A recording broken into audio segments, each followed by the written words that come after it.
Ward number 8, 9, 10, 11 ને 12 જે પ્રકારે પાર્ટી જે આયોજન કરતી હોય છે એ પ્રકારે દરેકના ઓપિનિયન લેવાના હોય ને સાંભળવાના હોય. દરેક કાર્યકર્તા પોતાનો વાત પોતાની ઉમેદવારી કરી શકે એ માટે હોય છે અને પાર્ટીને યોગ્ય લાગે અહીંથી કોઈ નક્કી નથી થતું, પરંતુ જે યોગ્ય લાગે એ નિર્ણય લેવાતો હોય છે. એવું કાંઈ હોતું નથી. સેન્સ પ્રક્રિયા એટલે સેન્સ પ્રક્રિયા છે, નિર્ણય અહીંથી નથી હોતો એવો અત્યારે કાંઈ ખ્યાલ નથી. અત્યારે ફક્ત ને ફક્ત સાંભળવાનું. મારું નામ માયાબેન પિત્થલ છે. હું વોર્ડ 8માંથી ઉમેદવારી નોંધાવું. 100% નવા કામોના સપના સાથે આવે છે, પણ અમારા જે પણ પૂર્વ કોર્પોરેટરો છે ખૂબ જ સુંદર કાર્ય કરેલા છે. નવા વ્યક્તિને મોકો મળે. હું આમ તો 10 વર્ષથી વધારે થઈ ગયા, પણ સક્રિય કાર્યકર્તાની દ્રષ્ટિએ પહેલો ટર્મ છે મારો.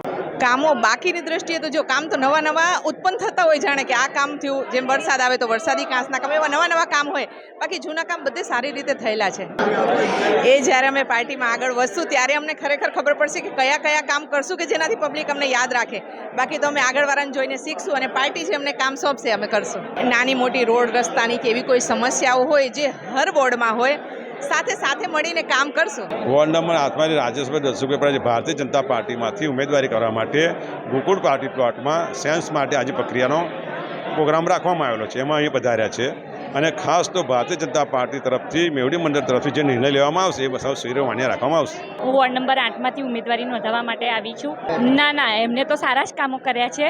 બસ અમે અમારા તરફથી અત્યાર સુધીમાં જે મહેનત કરી છે અમે પણ, એટલા માટે અમે પણ ઈચ્છા રાખીએ છીએ કે અમે પણ આગળ સમાજ માટે કંઈક કામ કરીએ. અમારા કોર્પોરેટરશ્રીઓ જે હતા એમના દ્વારા તો સારા જ કામો થયા છે, પરંતુ આગળ નવા વિકાસના કામો થાય એ માટે અમે ઉમેદવારી નોંધાવવા માટે આવ્યા છીએ. આજે અમારું ફોર્મ ભરવાનું એ છે, એના માટે આવી રહ્યા છે. કામથી તો સંતુષ્ટ છે ને નવા લોકો ચહેરા આવે એનું પણ પાર્ટી વિચારી રહ્યા છે. એના માટે લોકોથી ઘરે ઘરથી જોડાશું ને વધુમાં વધુ જોડાશું ને વધુ જે પણ કામ પાર્ટી કે આપશે કરીશું બધાનું.